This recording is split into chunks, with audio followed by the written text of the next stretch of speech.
6월 30일 예배를 하나님 앞에 드리겠습니다.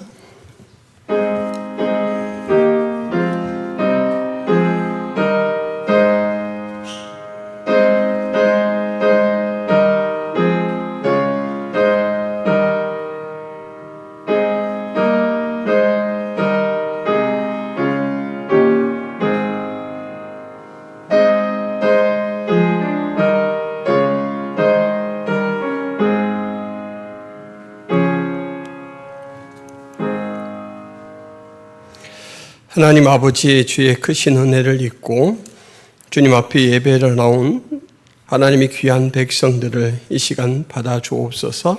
우리 하나님께서 크신 은혜로 함께하여 주옵소서. 예수 그리스도의 이름으로 기도하옵나이다. 아멘.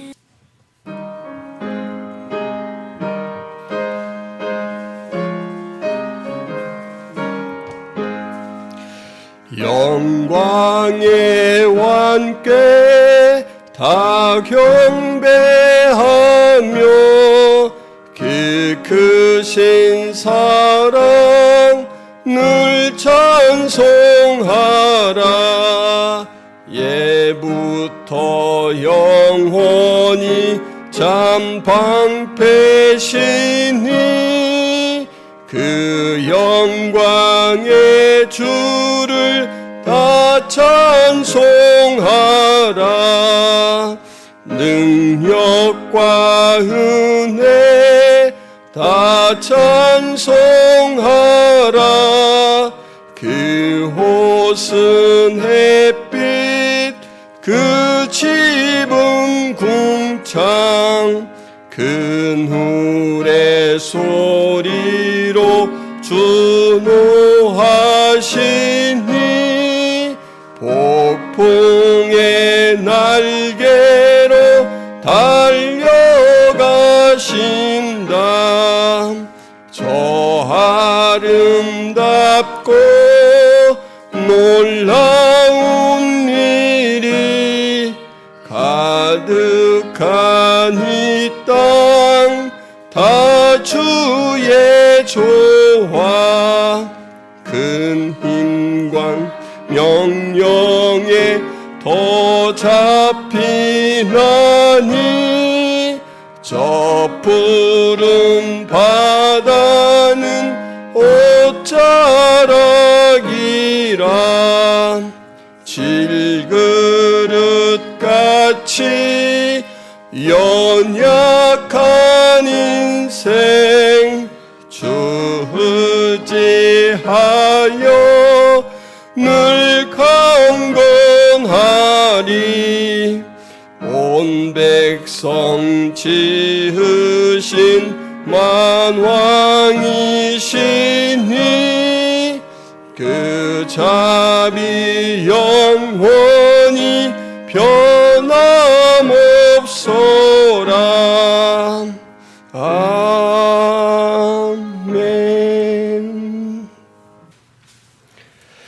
내가 여호와를 항상 송축하며 내 입술로 항상 주를 찬양하리이다. 내 영혼이 여호와를 자랑하리니 곤고한 자들이 이를 듣고 기뻐하리로다. 나와 함께 여호와를 광대하시다 하며 함께 그의 이름을 높이세. 내가 여호와께 간구하매 내게 응답하시고 내 모든 두려움에서 나를 건지셨도다. 이 곤고한 자가 부르짖음에 여호와께서 들으시고 그의 모든 환난에서 구원하셨도다. 여호와의 천사가 주를 경외하는 자를 둘러 진치고 그들을 건지시는도다. 너희는 여호와의 선하심을 맛보알지어다. 그에게 피하는 자는 복이 있도다. 너희 성도들아 여호와를 경외하라. 그를 경외하는 자에게는 부족함이 없도다. 젊은 사자는 궁핍하여 줄일지라도 여호와를 찾는 자는 모든 좋은 곳에 부족함이 없으리로다. 아멘. 전능하사 천지를 만드신 하나님 아버지를 내가 믿사오며 그 외아들 우리 주 예수 그리스도를 믿사오니 이는 성령으로 잉태하사 동정녀 마리아에게 나시고 본디오 빌라도에게 고난을 받으사 십자가에 못 박혀 죽으시고 장사한 지 사흘 만에 죽은 자 가운데서 다시 살아나시며 하늘에 오르사 전능하신 하나님 우편에 앉아 계시다가 저리로서 산자와 죽은 자를 심판하러 오시리라. 성령을 믿사오며 거룩한 공회와 성도가 서로 교통하는 것과 죄를 사하여 주시는 것과 몸이 다시 사는 것과 영원히 사는 것을 믿사옵나이다. 아멘.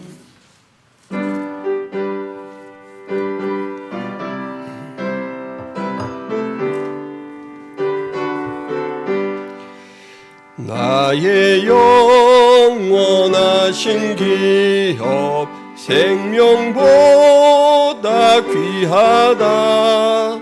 나의 갈 길 다가도록 나와 동행하소서. 주께로 가까이 주께로 가오니 나의 갈 길 다가도록 나와 동행하소서. 세상 복이 아니람과 모든 명예 버리고 험한 길을 가는 동안 나와 동행하소서. 주께로 가까이 주께로 가오니 나의 갈 길 다가도록 나와 동행하소서. 어두운 골짝 지나가며 험한 바다 건너서 정금문에 이르도록 나와 동행하소서. 주께로 가까이 주께로 가오니 나의 갈 길 다가도록 나와 동행하소서. 아멘. 사랑과 은혜가 풍성하신 하나님 아버지, 우리를 귀한 예배의 자리로 인도해 주신 것 감사합니다. 하나님의 거룩한 성호를 저희들이 감사한 마음으로 고백하며 주께서 우리 가운데 베풀어 주신 일들을 기억하며 찬송과 영광을 돌리오니 우리 하나님께서 우리의 예배를 통하여 영광받아 주옵소서. 하나님을 알고도 하나님께 영광을 돌리지 못하는 그러한 부끄러운 삶을 살았던 하나님 아버지 시간들을 주 앞에 고백하며 자복합니다. 허물 많은 저희들, 죄 많은 저희들을 위하여 예수 그리스도께서 십자가에 피 흘려 죽으셨사온데 하나님 그 은혜의 품에서 다시금 저희들이 새 힘을 얻고자 합니다. 연약하고 또한 저희들의 죄성을 못 이겨 지은 죄들을 다 도말하시고 이 시간 새 은혜로 채워 주옵소서. 예배를 통하여 하나님과 깊이 만나게 하시고 하나님 이 시간 주시는 음성을 통하여 우리의 신앙이 강건해질 수 있도록 도와주옵소서. 우리가 다시금 소망의 불길을 일으킬 수 있도록 우리 하나님께서 성령으로 역사하여 주옵소서. 하나님 우리의 사명을 볼 수 있는 눈을 밝히 열어 주옵소서. 우리 하나님께서 예배하면서 성경 말씀을 통하여 하나님 기도의 그러한 경건 생활들을 통하여 예수 그리스도의 장성한 분량까지 자라가도록 저희들을 이끌어 주시는데 그 성화의 사명을 잘 감당할 수 있도록 도와주옵소서. 또한 생명의 복음을 하나님 기회가 닿든지 닿지 않든지 간에 항상 말하는 참된 증인의 삶을 살아갈 수 있도록 도와주옵소서. 입술뿐만 아니라 우리의 모든 삶의 정황에서 태도에서 그러한 증인의 모습이 나오게 하여 주옵소서. 하나님 우리가 하나님으로 인하여 만족할 수 있도록 도와주시옵시고 모든 생활과 인격 속에서 예수 그리스도가 충만하게 은혜로 채워주심으로 인하여 우리의 삶이 그 어느 때보다 윤택해질 수 있도록 도와주옵소서. 말씀을 읽을 때 그 말씀이 기억나게 하시고 묵상할 때 그 말씀을 순종할 수 있도록 저희들에게 경건의 능력을 더하여 주옵소서. 하나님, 이렇게 김포 성화교회 지체로 불러주신 은혜를 감사합니다. 한 믿음을 고백하며 서로 하나됨을 나누고 느끼고 실천하는 삶을 살아갈 수 있도록 도와주옵소서. 주님께서 주신 생명과 달란트와 시간들을 통하여 공동체에 기여할 수 있도록 도와주옵시고 서로가 서로를 유익하게 하는 가운데 교회가 맡겨주신 사명으로 늘 깨어 나갈 수 있도록 도와주옵소서. 하나님, 우리가 기도 후원자로서 또한 선교사님들을 위하여 항상 마음을 쓰는 동역자로서의 삶을 살아갈 수 있도록 도와주옵소서.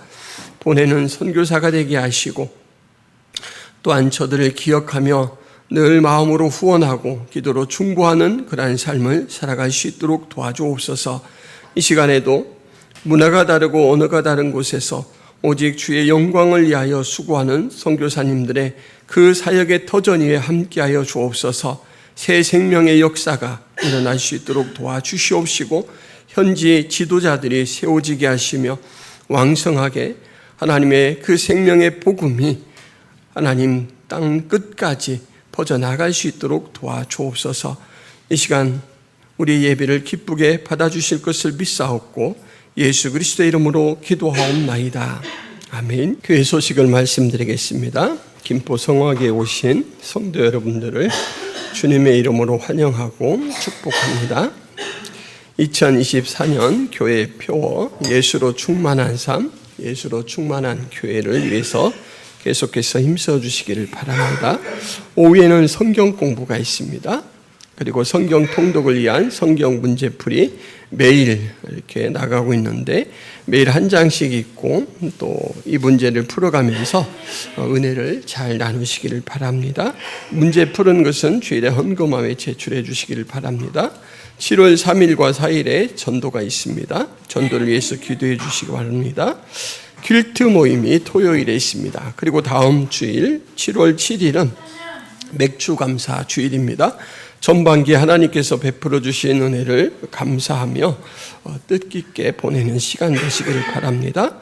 후원하는 선교사님, 이길 한마음 선교사님, 김경민 목향이 선교사님 위해서 기도해 주시길 바랍니다. 김포 성화교회 예배는 언제든지 유튜브 창에 김포 성화교회를 검색하시면 함께 하실 수 있습니다. 이상입니다.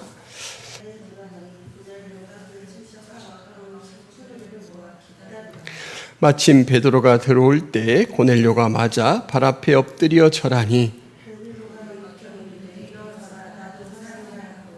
더불어 말하며 들어가 여러 사람이 모인 것을 보고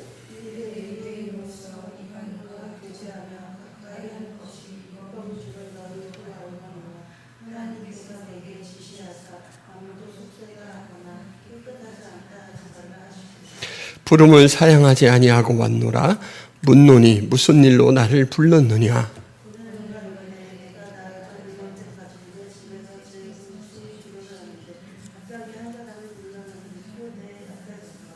말하되 고넬료야, 하나님이 내 기도를 들으시고 내 구제를 기억하셨으니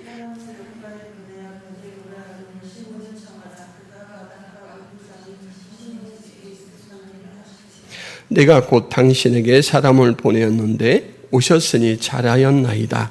이제 우리는 주께서 당신에게 명하신 모든 것을 듣고자 하여 다 하나님 앞에 있나이다.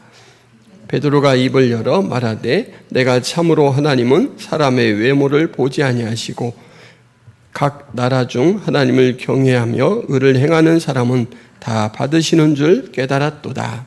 아멘.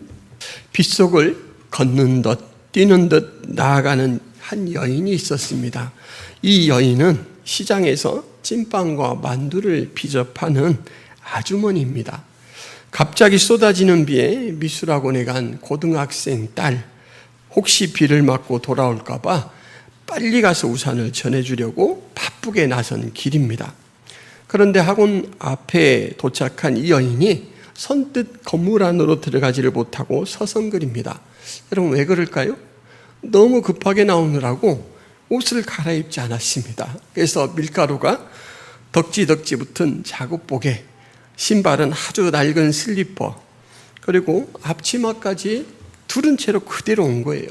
시장에서 일하던 모습 그대로 와서 마음에 어떤 생각이 들었냐면 아이고 우리 딸이 사춘기인데 정서적으로 참 예민할 때인데 엄마가 이렇게 초라한 행색으로 친구들 앞에 나타나면 혹시 마음이 상처받을까 봐 모르니까 내가 좀 친구들이 안 보이는 이 길 모퉁이에서 기다리자 하고는 이제 들어가지 않고 돌아가지도 못하고 그 골목 기퉁이에서 이렇게 딸이 있는 건물을 주시하면서 한참을 보냈습니다.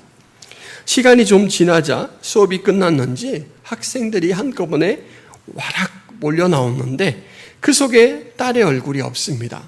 그래서 우리 딸 수업은 아직 안 끝났나 보구나 하고 이제 학원이 있는 3층을 계속 이렇게 주시를 하는데 마침 딸이 창가를 내다보다가 자기하고 눈이 딱 마주쳤습니다. 얼마나 기뻐요? 그래서 엄마가 수줍게 손을 이렇게 흔들었습니다. 근데 딸이 못 본 채를 하는 거예요. 못 본 채만 하는 게 아니고 이렇게 보다가는 쓱 숨고 다시 한참 있다가 이렇게 보고는 또 쓱 숨고 그러는 거예요. 엄마가 속으로 창피해서 엄마가 계속 있나? 아니면 남아있나? 이렇게 눈치를 보고 수업이 끝나는데도 나오지 못하고 있구나 이렇게 생각했습니다. 그래서 속으로 자책을 해요. 어이쿠 공상스럽게 왜 이 꼴로 와서 애먼 아이를 곤란하게 만들었디야. 이러고는 이제 고개를 푹 숙이고 돌아갔습니다.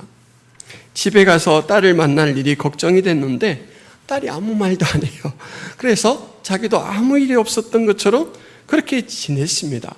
한 달여간 시간이 지나고 갑자기 딸이 다니는 학원에서 학생들 작품 전시회를 할 테니까 와서 구경해 주세요 라고 초대장이 날아왔습니다. 여러분이 엄마가 가야 할까요? 말아야 할까요? 여러분이 엄마라면 가고 싶습니까? 가고 싶죠. 내 딸이 그동안 얼마나 실력이 늘었는지 보고 싶잖아요. 그런데 한 달 전에 내 딸이 나를 부끄러워하는 것 같았어요. 그래서 갈까 말까 갈등이 생깁니다. 하루 종일 장사하면서도 신경은 거기에만 쓰이고 있어요. 그런데 그래도 다시 없는 기회인데 한번 다녀오자 하고 이제 늦게 출발을 했습니다. 옷은 새 옷으로 갈아입었지만 너무 늦게 나선 탓에 아이고 문을 닫았으면 어쩌지? 늦어진 시간이 걱정입니다. 그런데 다행히 학원문이 아직 열려 있습니다. 여러분 이 늦은 시간에 부랴부랴 찾아온 어머니가 그림을 잘 감상할 정신이 있을까요? 그림은 슉슉 지나가고 이름표만 봅니다. 내 딸의 이름이 어디에 있나? 왜냐하면 딸의 그림을 보고 가야 되잖아요. 다른 사람 그림은 못 보더라도. 그래서 그림을 감상하는 것이 아니라 명찰을 계속 다급히 확인하면서 진행을 하는데 어떤 그림 앞에 다다르자 자기도 모르게 발걸음이 마치 땅에 장승이 박힌 것처럼 딱 멈춰서서 움직이지를 않는 거예요. 여인의 얼굴은 점점 변해갑니다. 얼굴은 하회탈처럼 일그러져 가는데 눈만은 한 곳에 고정되어 움직일 줄을 몰라요. 그 그림에는 비가 있습니다. 우산이 있습니다. 그리고 밀가루 반죽이 허옇게 묻은 작업복이 있어요. 낡은 슬리퍼 신발이 있습니다. 누가 봐도 한 달 전 학원 앞에 찾아왔던 자신의 모습이에요. 그리고 그 그림 아래에는 이런 제목이 붙어 있습니다. 세상에서 가장 아름다운 모습. 여러분, 엄마가 오해를 한 거죠. 고개를 내밀었다, 숨었다는 것은 엄마가 창피해서 외면한 것이 아니라 어머니의 모습을 화폭에 담느라고 봤다가 또 캠퍼스를 봤다가 이렇게 하느라고 그랬던 것이죠. 말을 안 하니까 서로의 마음을 몰랐던 거죠. 그 그림을 열심히 들여다보고 있는데 어느새 다가온 딸이 가만히 손을 잡습니다. 함께 세상에서 가장 아름다운 사랑과 배려가 담긴 그림을 감상하면서 서로를 얼마나 존중하는가, 사랑하는가를 확인했습니다. 여러분, 참 아름다운 이야기죠. 이렇게 사람의 생각은 말로 표현이 되고 마음은 행동으로 구현이 됩니다. 이 이야기에서 생각은 말 대신에 글로 표현이 됐죠. 엄마에 대한 생각, 이것이 어떻게 글로 표현이 됐죠? 그 밀가루가 덕지덕지 묻고 다 낡아 빠진 그 슬리퍼를 신은 그 모습을 세상에서 가장 아름다운 모습이라고 표현했잖아요. 우리 엄마가 그래. 다른 사람 누구에게는 어떻게 보일지 모르지만 저 엄마의 모습이 나는 세상에서 가장 아름다운 모습이야. 이렇게 글로 표현을 했습니다. 그리고 이제 행동으로는 어떻게 구현됐죠? 이 엄마 스스로는 궁상맞다라고 한 이 어머니를 망설임 없이 당당하게 그림의 소재로 선택한 그 행동이 바로 마음의 구현이죠. 여러분, 오늘 성경에 딱 두 사람만 등장합니다. 그리고 이 두 사람의 짧은 대화, 그리고 행동에 대해서 묘사가 나옵니다. 아까 제가 말씀드렸죠.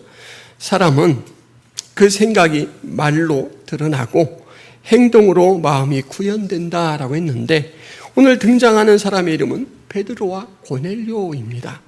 이 두 사람의 말과 행동을 통해서 그들의 생각과 마음을 살펴볼 때 여러분도 여러분의 신앙을 함께 점검해 보시기를 바랍니다.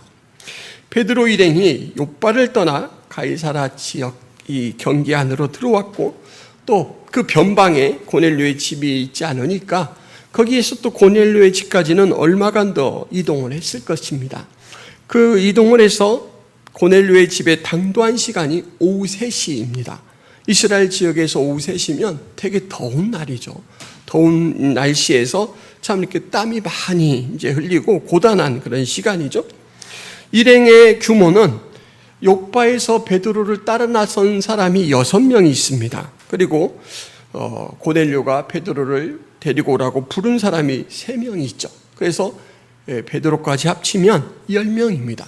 10명이 고넬료의 집안에 들어오는데 하루 종일 이제나 저제나 베드로가 오는 것을 기다리고 있던 고넬료가 갑자기 달려나와서 베드로 앞에 넙죽 엎드려 절을 합니다. 여러분, 어떻게 자연스럽습니까?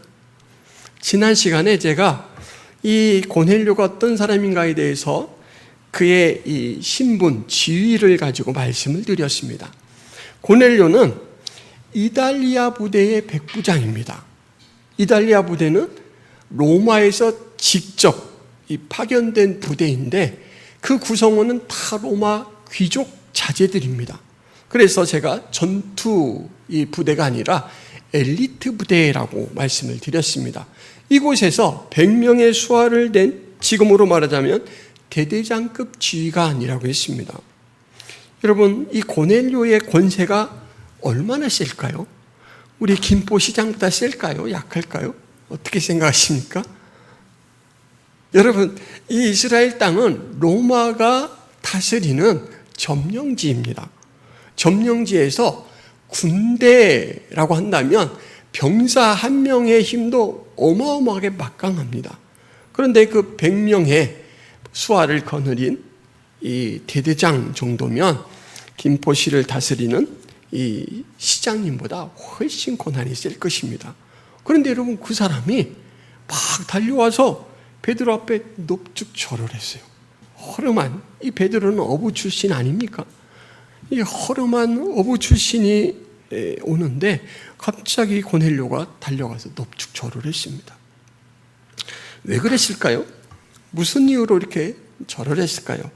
예수님의 이 사도니까 존경해서 그랬을까요? 존경심에 그렇게 했다라고 하기에는 너무 과합니다. 여러분, 하나님을 경외하는 고넬료는 지금 베드로를 베드로 개인으로 보지 않고 바로 하나님의 권위를 입은 사람으로 보고 있습니다. 사도라는 신분이 그렇고 또 구원받을 만한 말씀을 선포해 줄 자라고 이제 천사가 알려줬기 때문에 바로 하나님의 권위를 입고 파송된 사람, 하나님의 권능으로 일하는 사람이라고 생각해서 고넬료가 베드로 개인 앞에 굴복한 것이 아니라 바로 하나님의 권위를 쥔 사람 앞에 겸손하게 자세를 낮췄다라고 할 수가 있습니다. 여러분, 이 믿음이 큰 믿음인가요? 평범한 믿음인가요? 참 큰 믿음입니다. 다른 백부장 이야기를 제가 지난번에도 말씀을 드렸는데, 그가 하인을 고쳐주려고 찾아왔을 때 예수님께서 내가 빨리 가서 고쳐주겠다라고 직접 가려고 하니까 말립니다. 아니요, 예수님, 제가 예수님께서 저희 집에 오는 것을 감당할 수가 없습니다. 그냥 말씀으로만 해주세요. 그러면서 이제 그 원리를 이렇게 이야기해요. 저도 백부장이기 때문에 부하에게 무슨 말을 하면 그 부하가 그대로 행하는 것을 압니다. 권세가 있다라는 것이죠. 내가 명령을 내리면 내 부하는 그 권세를 따라 어떤 일들을 해내는 것처럼 예수님께서는 모든 우주의, 세상의, 인간 역사의 주인으로서의 권위가 있기 때문에 저 멀리 떨어져 있는 원거리에 있는 사람의 그 아픈 병에 대해서도 나라라고 선언하신다면 저는 나을 것을 믿습니다. 여러분, 눈에 보이지 않는 그 힘과 능력, 권위를 이 백부장은 믿고 있어요. 그래서 예수님께서는 이스라엘 온 땅에서 이만한 믿음을 내가 찾아보지 못했다라고 이 백부장의 믿음을 칭찬했습니다. 그런데 오늘 고넬료의 믿음이 그와 같은 성격인 거예요. 베드로가 나오는데 베드로 한 사람이 아니라 그 베드로를 보낸 하나님의 권위 앞에, 베드로를 쓰시는 하나님의 권위 앞에 자신이 납작 낮춰서 겸손하게 맞이했다라는 것이죠. 여러분, 고넬료의 이런 믿음은 사람의 본심이 행동으로 나타난다라고 했는데 딱 그런 상황이에요. 자기가 백부장이라는 그런 직급으로 자기를 지금 보지 않고 나는 배워야 할 사람, 이 사람을 통해서 하나님의 은혜를 공급받아야 될 사람이라고 생각하기 때문에 낮추는 것이죠. 베드로가 깜짝 놀라서 아이고 왜 이러세요? 일어나요. 나도 사람이에요. 그래서 그 경배를 자기가 받을 것이 아니라는 것을 깨우쳐 줍니다. 경배는 오직 하나님만 받으셔야 됩니다. 베드로는 이것을 누구에게 배우냐면 예수님에게 배웠습니다. 예수님에게 어떤 사람이 나타나서 선한 선생님이라고 질문을 하는데 예수님께서 바로 멈추고 바로 잡아줍니다. 선한이라고 하는 말은 오직 하나님에게만 써야 되는 말이다. 나에게조차 쓰면 안 된다. 라고 그렇게 교정을 해주셨어요. 베드로가 스승님인 예수님에게서 이 사실을 배웠습니다. 근데 여러분, 고넬료가 이 얼마나 큰 믿음, 예수님께 인정받는 믿음을 가지고 있는가라는 것은 다른 말과 행동을 통해서도 알 수가 있습니다. 24절 말씀 한번 보세요. 이튿날 가이사랴에 들어가니 누가 들어갔습니까? 베드로 일행이 들어갔습니다. 고넬료가 그의 친척과 가까운 친구들을 모아 기다렸다라고 합니다. 고넬료가 베드로를 모셔오라라고 보내놓고는 그 사이에 어떤 일을 했냐면 초대장을 보내서 친척들을 다 자기 집으로 불러 모았습니다. 가까운 친구들을 다 초대했어요. 여러분, 왜 초대했을까요? 초대하면 번거롭잖아요. 청소도 해야 되고 음식도 마련해 줘야 되고 만약에 잔다 그러면 잠자리까지 마련해 줘야 됩니다. 멀리 온 사람은 노잣돈도 줘서 보내야 될 수도 있습니다. 그런데 고넬료가 그 일을 해요. 왜 이렇게 할까요? 그렇죠. 고넬료는 너와 내 집이 구원받을 만한 말을 베드로가 해줄 것이다. 이 말을 찰떡같이 믿었습니다. 하나님이 반드시 이루실 이 일을 나만 은혜를 수여받지 말고 내가 그렇게 사랑하는 친척들, 내 친구들을 다 모아서 한자리에 은혜 받게 하자. 내가 좀 번거롭고 내가 이러이러한 경제적인 손실이 나더라도 그렇게 하자. 고넬료에게는 이 믿음이 있는 거예요. 하나님이 선언하신 일은 반드시 이루어진다. 구원받을 만한 말씀이 선포되는 이 기회를 놓치지 말자. 확고부동한 믿음이죠. 고넬료가 이런 이야기를 하죠. 33절에 내가 곧 당신에게 사람을 보내었는데 오셨으니 잘하였나이다. 이제 우리는 주께서 당신에게 명하신 모든 것을 듣고자 하여 다 하나님 앞에 있나이다. 나는 하나님 앞에 있다라는 이 의식을 갖고 있습니다. 여러분이 지금 김포 성화교회, 그렇게 크지 않는 교회에서 몇 명이 모여서 예배를 드리고 있지만 여러분은 지금 하나님 앞에 있는 것입니다. 하나님의 면전에서 하나님을 배웁는다라는 이 의식을 지금 이 고넬료가 가지고 있는 거예요. 그냥 어부일 하다가 얼렁뚱땅 예수님의 눈에 띄어서 예수님께 쓰임받는 그런 운 좋은 사람 베드로가 아니에요. 베드로는 하나님의 대언자다. 하나님의 말씀을 듣고 세상 그 어떤 놀라운 변화보다도 참으로 놀라운 변화를 일으킬 바로 그 일을 행하려고 하나님의 뜻으로 이곳에 왔다. 그래서 우리가 선 곳은 하나님 앞이다. 이 의식을 가지고 있는 것입니다. 예전에 구약 성경에서 보자면 모세가 그것을 나중에 깨닫게 되죠. 이렇게 불이 타고 있는데 떨기나무가 사라지지 않는 것을 보고 놀라서 오는데 주의 사자가 뭐라고 이야기하냐면 모세야 신발을 벗으라. 내가 선 곳은 거룩한 땅이다. 하나님께서 강림해 계신 곳이니 너는 하나님 앞에서 마땅히 취해야 할 태도를 취해라. 이것이 신발을 벗는 거예요. 구약성경에서 신발을 벗는다라는 것은 죄를 씻는다라는 의미도 있습니다. 경건한 모습으로 하나님을 만난다라는 것이죠. 여러분, 고넬료가 이방인인데 이런 믿음을 가지고 있다니까요. 사람을 보고도 하나님의 권위가 덧입혀진 존재라 나는 그 앞에 철저하게 사회적 지위가 어떤지 간에 내 조건이 어떠하든지 간에 나는 그 앞에 굴복할 대상, 엎드려 은혜를 구해야 될 대상이다 라는 겸손함이 있습니다.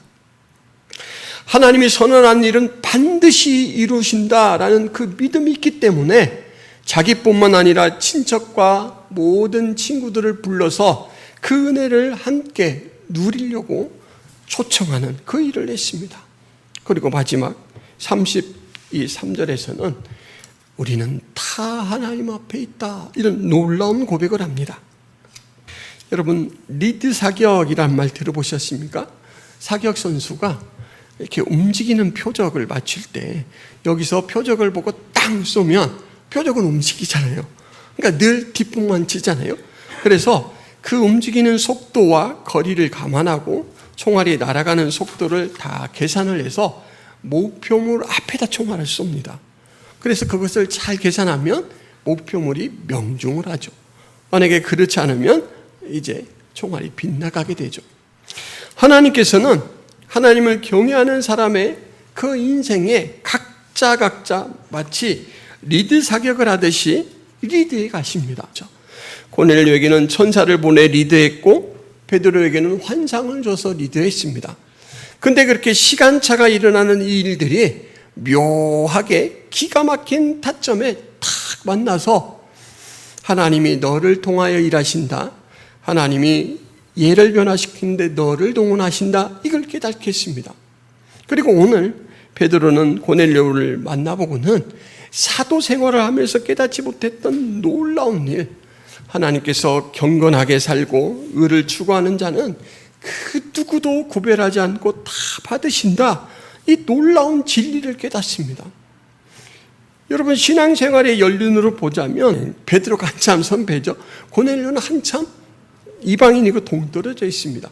그런데 하나님께서 어떻게 역사하시냐면 그 초신자를 통해서 오래된 경험 많은 그리고 사도로 쓰임받고 있는 베드로의 지평도 열어줍니다. 하나님이 이렇게 놀라운 분이에요. 여러분들이 지금 설교 시간에 저를 통하여 선포되어지는 말씀으로 신앙의 도전을 받고 또 신앙의 양분을 공급받아 믿음이 자라기도 하지만, 제가 여러분들과 식사교대를 나누며 대화하는 것들을 통해서, 여러분들의 예배드리는 태도를 통해서, 여러분들이 말씀 앞에 순종하는 그 자세를 보면서 저 또한 믿음이 자라갑니다. 하나님이 이렇게 모든 과정을 하나님의 뜻을 이루는 일로 쓰신다라는 거예요. 여러분, 우리가 하나님의 놀라운 손길에 붙들려 있습니다. 하나님이 여러분을 붙드셨어요.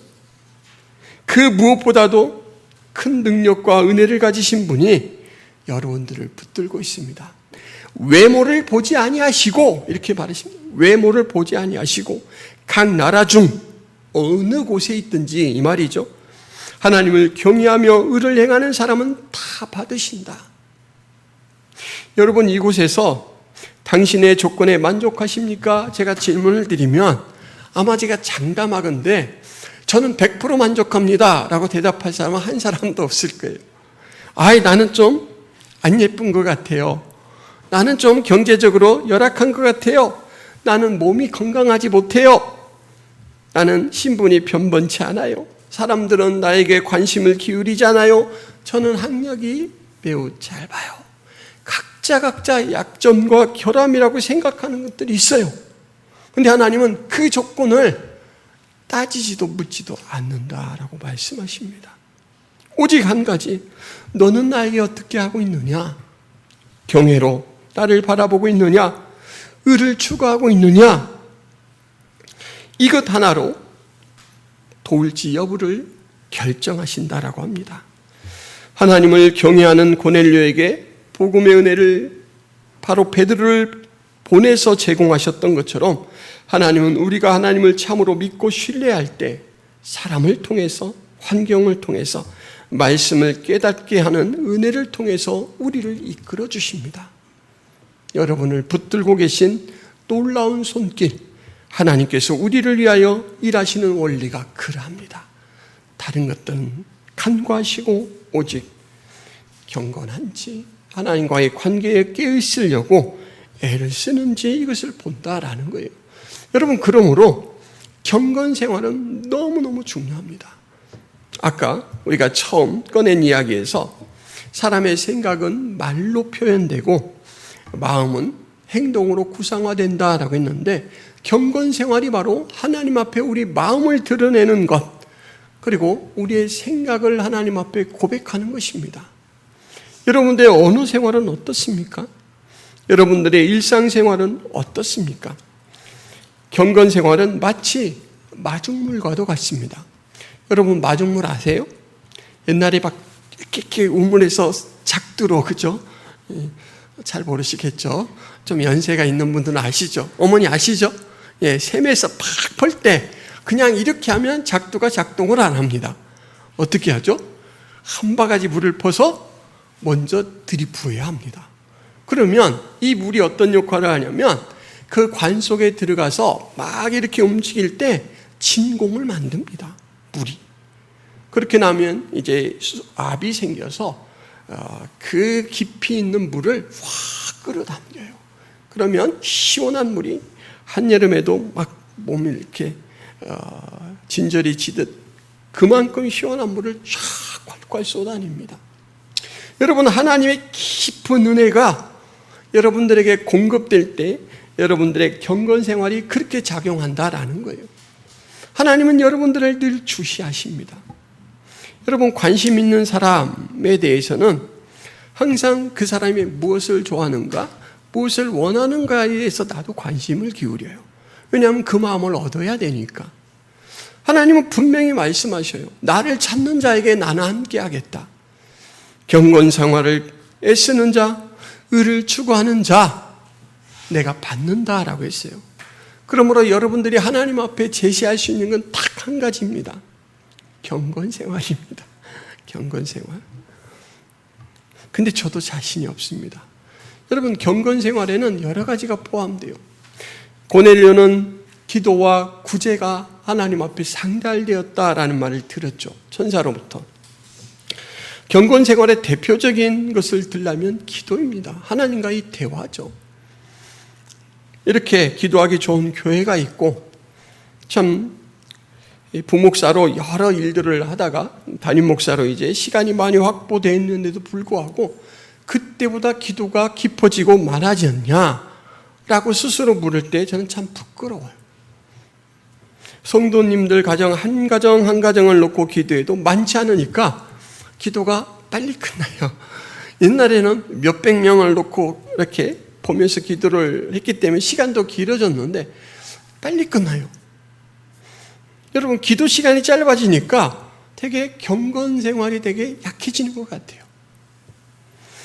여러분, 경건 생활은 뭘로 이렇게 말씀을 드릴 수 있냐면, 경건 생활은 하나님과 나를 막역하게 만들어주는, 그럼 이어주는 관계입니다. 막역하다라는 말은 허물없이 아주 친하다라는 말이죠. 기도 생활을 열심히 하는 사람은 하나님을 막역하게 대할 수 있어요. 그런데 그렇지 않은 사람은 늘 하나님 앞에 빚진 자처럼 나가죠. 꾸준한 경건 생활은 나에게 천국의 소속감을 느끼게 합니다. 요한계시록에 보면 교회들에게 성령이 하시는 말씀을 들을지어다 라고 했는데, 여러분이 경건 생활을 깊이 해봤던 경험이 있는 사람은 제 이야기가 어떤 말인지를 알아들어요. 경건 생활이 점점 줄어들고 메마르면 나의 은혜도 메마르게 됩니다. 마중물은 일의 실마리라는 의미로 많이 쓰입니다. 여러분, 경건 생활은 은혜를 이끌어내고 은혜를 충만하게 경험하는 실마리가 되고 촉매제가 됩니다. 경건 생활에 힘써야 되는데, 첫째는 기도입니다. 두 번째는 말씀입니다. 기도가 하나님과의 대화고 호흡이라면 말씀은 우리의 눈을 열어 보이지 않는 세계를 보도록 만들어줍니다. 하나님이 이끌어가는 역사가 어떻고, 하나님의 성품은 어떻고, 하나님께서 우리에게 기대하는 것은 어떻고, 우리에게 약속하신 소망은 무엇이고, 이것들을 깨닫게 해줘요. 여러분, 근거가 있어야 우리가 의지할 수 있고 신뢰할 수 있지 않겠습니까? 말씀은 우리가 믿을 근거를 계속해서 우리 안에 내재시키는 그러한 것이다라고 할 수가 있습니다. 그러므로 말씀을 보지 않고는 결코 올바른 경건 생활을 할 수가 없습니다. 또 하나는 이 경건 생활, 느끼고 알고 깨달은 바를 우리의 생활로 실천하는 거죠. 고넬료는 구제, 궁일이죠. 이웃에 있는 사람들에게 자기가 가지고 있는 여러 가지 자원들, 또 시간들을 희생해서 그들에게 하나님의 은혜를 공급하는 일을 했습니다. 경건 생활은 봉사도 결코 빠지지 않습니다.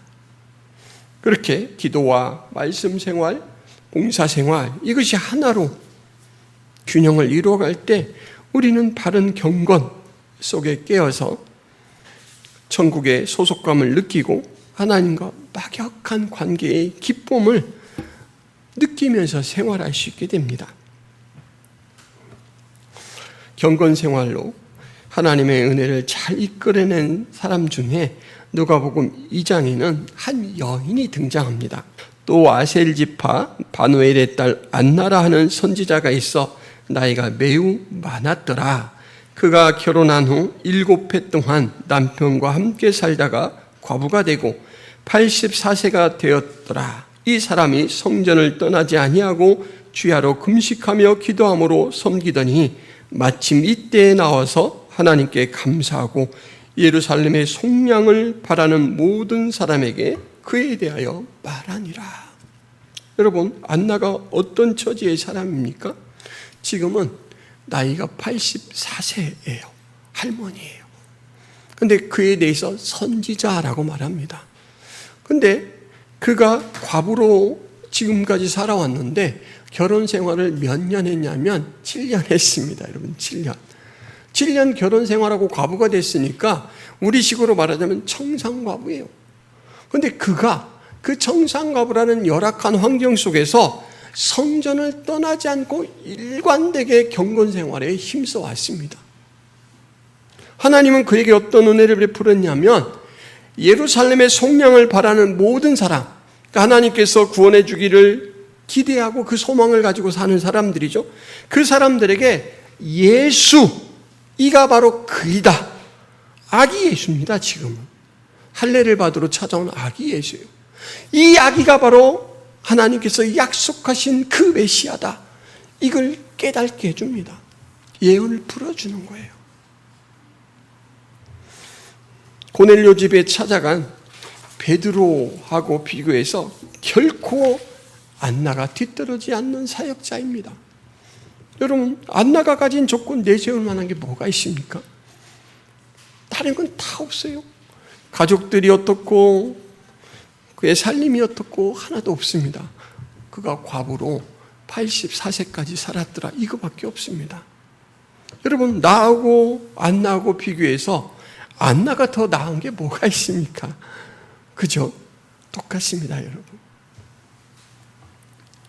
은퇴한 과거의 레전드 선수들이 한 팀을 이루어서 여러 분야의 팀과 경기를 치르는 프로그램이 있습니다. 아십니까, 여러분? 여자분들이라 잘 모르시죠? 아십니까, 형제님? 예, 최강야구입니다. 최강야구.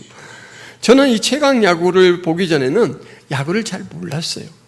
근데 이 최강야구를 통해서 야구를 배웠고 인생의 지혜도 배웠습니다. 이 프로그램을 시청하면서 야구 경기가 아주 철저하게 팀전이라는 것을 깨달았습니다. 감독이 이 투수 교체를 하거나 할 때 꼭 투수에게 힘주어 주문하는 것이 있습니다. 야수들을 믿고 편안하게 투구해, 편안하게 던져. 삼진시키려고만 하지 마. 치도록 해. 치도록 해서 잡자. 저는 그 말이 뭔 말인지 몰랐어요. 그런데 여러분, 투수가 아무리 뛰어나도 나오는 모든 타자를 삼진으로 잡아낼 수 없습니다. 그렇잖아요? 그럼 어떻게 해야 되냐면 병설을 유도해야 돼요. 탁 쳤는데 땅볼로 가든지 높겠든 공중볼로 가게 해서 야수들이 달려가서 잡음으로써 이제 그 타자를 아웃시키는 그런 전략을 구사해야 됩니다. 어떤 때는 고의사고라고 아주 강한 타자를 그냥 내보냅니다. 그냥 내보내서 베이스를 채워서 이제 병설을 유도해서 이기기도 해요. 참으로 놀라워요. 팀을 믿지 않고는 할 수 없는 전략입니다.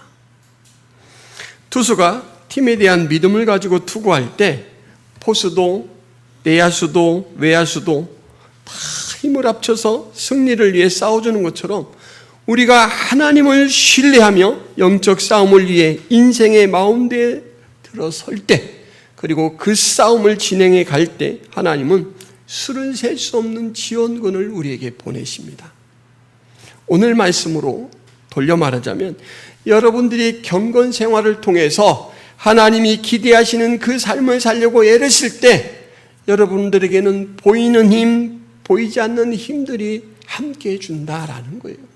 하나님이 사람을 보내기도 하고 하나님이 환경을 만드셔서 전혀 불가능한 일들이 가능해지도록 하기도 하고, 하나님의 은혜가 아니면 도저히 일어날 수 없는 일입니다 고백하는 일들을 만들어 주신다라는 거예요. 여러분을 승리자로 이끌어 주신다라는 것입니다. 여러분, 본문에서 참된 신앙이 어떻게 영향력을 끼치는가라는 모습이 또 보이죠. 고넬료가 친척과 친구들을 초대한 행동은 하나님의 약속에 대한 신실한 믿음임과 동시에 사람들을 향한 사랑의 실천이라고 할 수가 있습니다. 고넬료는요, 베드로가 와서 어떤 내용을 말해줄지는 알지 못했습니다. 그런데 그 말이 끝나고 일어날 결과에 대해서는 확실히 들었습니다. 그건 뭐냐면 구원받을 만한 말씀을 전할 거다라고 했습니다. 구원받을 만한 말씀. 이 영광스러운 기회에 가능한 많은 사람들을 동참시켜 생명 얻기를 바라는 바로 고넬료는 마음이 따뜻한 사람이죠. 말이 아니고 실천으로서 그 사람들을 하나님의 은혜의 자리에 이끌어 세우는 그런 사람입니다. 여러분, 성경에서는 믿음과 사랑은 반드시 행동을 통해서 실현돼야, 열매가 맺혀져야 인정받는 것으로 이야기를 합니다. 네가 너를 찾아간 사람, 배고파서 찾아간 사람을 야, 좀 챙겨 먹고 살아, 그렇게 말하지 말고 라면 사 먹을 돈이라도 주라는 거예요. 야, 옷 좀 따뜻하게 입고 다녀, 몸 좀 덥게 해, 이러다가 감기 걸려, 그러지 말고 외투를 벗어 주라라고 말합니다. 근데 고넬료는 그 일을 해요. 오늘 우리는 이 두 사람의 말과 행동을 통해서 하나님 앞에 정말 참된 신앙을 가지고 사는 사람은 어떤 말을 하고 어떤 태도로 살아가는가, 행동을 하는가라는 것을 배웠습니다. 여러분, 마지막으로 이제 그것을 자기에게 돌려보시기를 바랍니다. 나의 말은 하나님이 받으실 만한가? 나의 행동들은 하나님이 기뻐하실 만한 것인가? 영혼 없는 몸이 죽은 것 같이 행함이 없는 믿음은 죽은 것이다 라고 말씀하셨는데, 나는 살아있는 믿음으로 살아가고 있는가 돌아보시기를 바랍니다. 기도하겠습니다. 하나님 아버지, 고넬료의 믿음이 그의 말과 그의 행동을 통해 드러나는 것을 봅니다.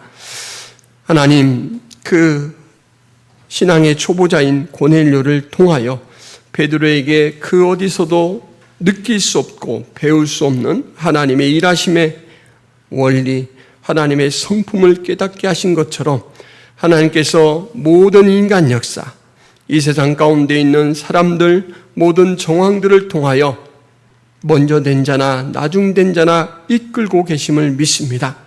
어떤 조건도 우리 하나님께서는 보지 아니하시고 나와의 관계를 위해 힘쓰는가, 경건과 거룩을 위해 깨어 있고자 하는가라는 사실을 보시고 다 받으신다라고 했습니다. 하나님, 우리의 언어 생활이, 우리의 모든 삶의 행실들이 경건의 바탕 위에 행해질 수 있도록 도와주옵소서.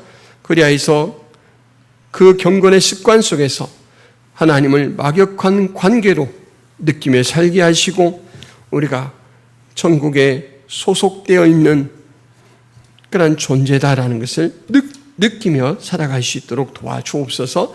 예수 그리스도의 이름으로 기도하옵나이다. 아멘.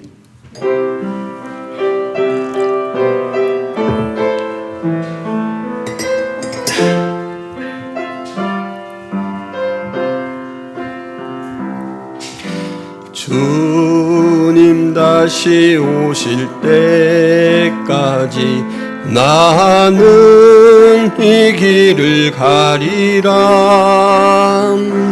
좁은 문, 좁은 길, 나의 십자가 지고